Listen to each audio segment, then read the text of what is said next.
Assalamualaikum warahmatullahi wabarakatuh. Perkenalkan, nama saya Muslim Rawi. Saya sehari-hari kerja di sebuah satuan pendidikan di SDN Negeri Solowire. Pada kesempatan pelajaran hari ini tentang tema Aku Cinta Nabi dan Rasul pada pelajaran kelima.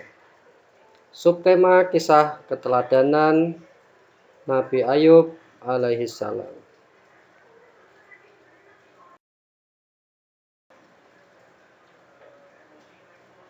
Anak-anak, pernahkah kamu mendengar kisah para rasul? Mereka adalah orang-orang pilihan Allah Subhanahu wa Ta'ala untuk menerima wahyunya dan menyampaikannya kepada umat manusia.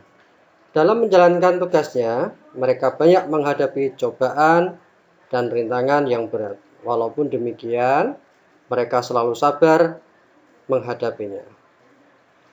Dalam pembelajaran kali ini, kita akan mempelajari kisah keteladanan 4 nabi, yaitu Nabi Ayub, Nabi Musa, Nabi Harun, dan Nabi Zulkifli.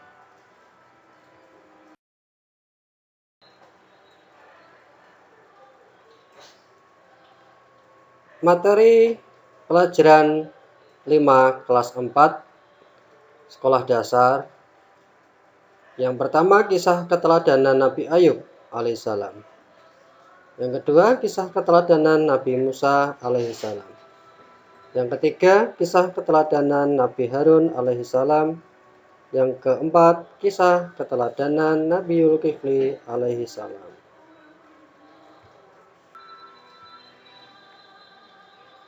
Kisah keteladanan Nabi Ayub alaihissalam. Kompetensi dasar yang harus dicapai. Yang pertama, memahami kisah keteladanan Nabi Ayub alaihissalam. Yang kedua, menceritakan kisah keteladanan Nabi Ayub alaihissalam. Indikator pencapaian. Menganalisis kisah keteladanan Nabi Ayub alaihissalam. Yang kedua, mengaitkan perilaku terpuji Nabi Ayub alaihissalam untuk diteladani dalam kehidupan sehari-hari. Yang ketiga, menulis cerita kisah keteladanan Nabi Ayub alaihissalam dengan menggunakan bahasa sendiri. Yang keempat, menceritakan kisah keteladanan Nabi Ayub secara lisan.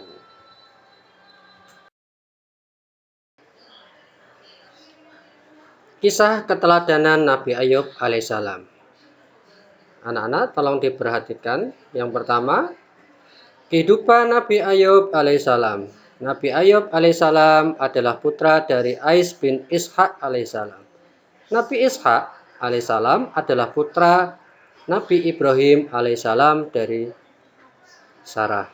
Jadi, Nabi Ayub alaihissalam adalah cucu dari Nabi Ishaq alaihissalam dan cicit dari Nabi Ibrahim alaihissalam. Nabi Ayub alaihissalam adalah nabi yang kaya raya. Kehidupannya makmur dan sejahtera.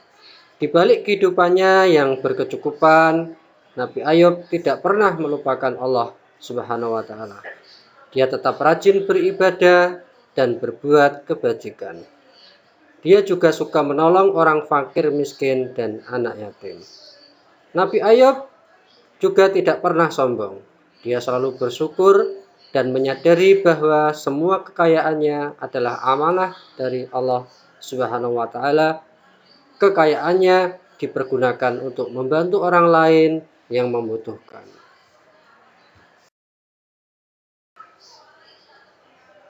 Yang kedua, Nabi Ayub alaihissalam mendapat cobaan dari Allah Subhanahu wa Ta'ala. Kehidupan Nabi Ayub membuat para malaikat berdecak kagum. Mereka membicarakan kekayaan, ketaatan, keikhlasan, dan kedermawanannya. Namun, tidak demikian dengan iblis. Dia iri terhadap kehidupan Nabi Ayub.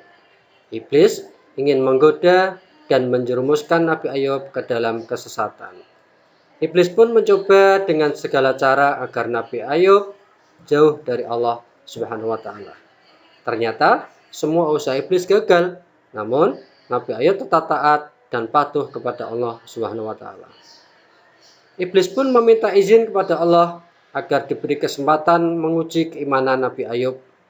Iblis berkata, "Ya Allah, sesungguhnya Ayub berbakti dan taat kepadamu karena takut kehilangan kekayaan yang telah engkau berikan.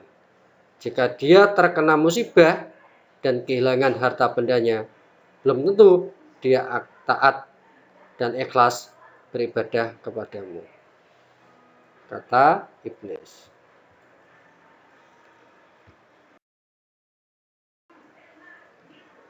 Iblis juga mengganggu keluarga Nabi Ayub. Iblis meruntuhkan rumah-rumah Nabi Ayub sehingga semua putranya meninggal tertimpa runtuhan rumah yang roboh. Belum puas dengan hal itu, iblis menaburkan bakteri yang menyebabkan Nabi Ayub terkena penyakit gatal yang menjijikkan. Semua tetangganya menjauhinya, bahkan istrinya juga tidak mau lagi mengurusnya. Penderitaan Nabi Ayub ini berjalan selama 7 tahun. Yang ketiga, Nabi Ayub alaihissalam berhasil melewati cobaan. Semua cobaan yang diperbuat iblis tak mampu membuat Nabi Ayub berkeluh kesah. Dia tetap sabar dan tabah menghadapi semua kejadian itu.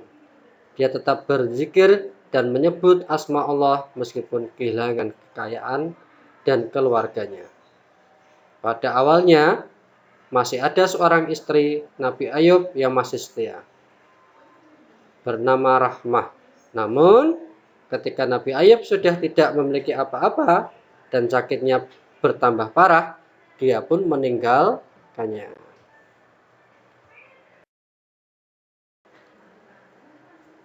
Allah berfirman kepada iblis, "Sesungguhnya Ayub adalah hambaku yang taat, yang sangat taat dan ikhlas.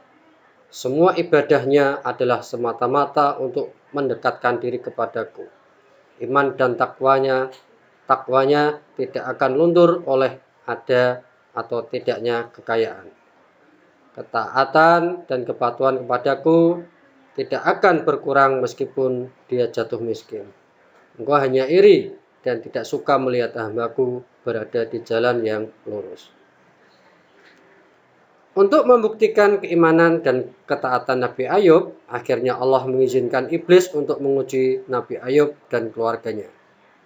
Kemudian iblis dan para pembantunya mulai menggoda keimanan Nabi Ayub. Mula-mula mereka membinasakan hewan ternak Nabi Ayub.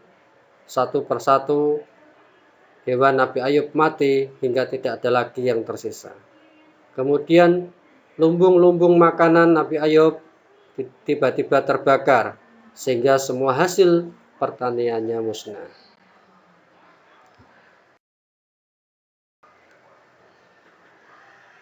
Coba anak-anak kita pahami bagaimana kita meneladani kisah Nabi Ayub dalam kehidupan kita sehari-hari. Yang pertama, dermawan dan tidak sombong. Nabi Ayub alaihissalam terkenal dengan kekayaannya. Hartanya sangat banyak dan melimpah. Namun, kekayaan tersebut tidak membuat Nabi Ayub kikir dan sombong. Nabi Ayub suka bersedekah kepada orang yang membutuhkan. Sifat dermawannya tidak dikenal luas oleh masyarakat. Meskipun kaya raya, Nabi Ayub tidak sombong sehingga orang-orang menyukainya. Dia mau bergaul dengan siapapun meskipun dengan orang miskin. Nabi Ayub percaya bahwa semua kekayaannya adalah titipan Allah. Sikap dermawan dan tidak sombong harus kita praktekkan jika diberi nikmat. Jangan bersikap kikir atau pelit. Jika kaya, jangan berlaku sombong, terutama kepada orang miskin. Sikap kikir dan sombong adalah sifat yang tercela. Allah sangat membenci hambanya yang kikir dan sombong.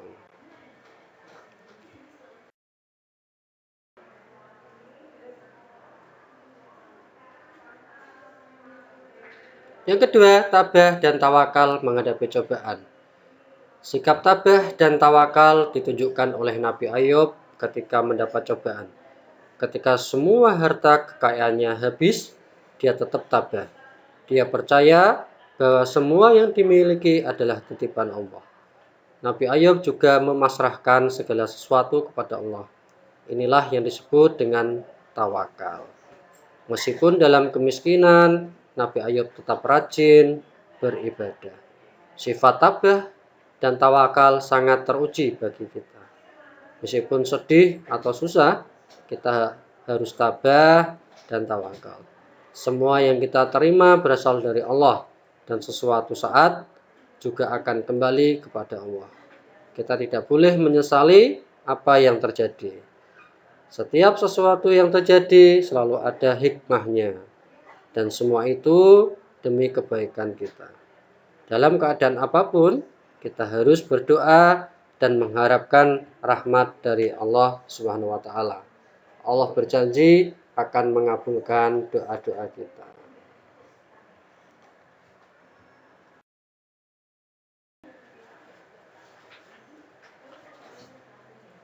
Dalam kesendiriannya, Nabi Ayub bermunajat kepada Allah dan memanjatkan doa. Ya Allah, aku telah diganggu oleh setan dengan kemiskinan dan kesusahan serta siksaan. Engkau adalah Tuhan yang Maha Pengasih dan Maha Penyayang. Allah mendengar doa Nabi Ayub yang telah mencapai puncak kesabaran dan keteguhan iman dalam menghadapi cobaan. Allah berfirman kepada Nabi Ayub, hentakkanlah kakimu ke tanah. Inilah air yang sejuk untuk mandi dan minum. Setelah Nabi Ayub menghentakkan kaki, memancarlah air yang jernih. Nabi Ayub pun mandi dan meminum air tersebut. Seketika itu sembuhlah Nabi Ayub dari penyakit yang dideritanya. Nabi Ayub segera bersujud, bersyukur, dan berterima kasih kepada Allah yang telah menyembuhkannya. Nabi Ayub telah lulus dari ujian, godaan, dan musibah yang direkayasa oleh setan. Dia berhasil melaluinya. Keimanan dan keteguhan hatinya mampu menghadapi semua cobaan selama bertahun-tahun.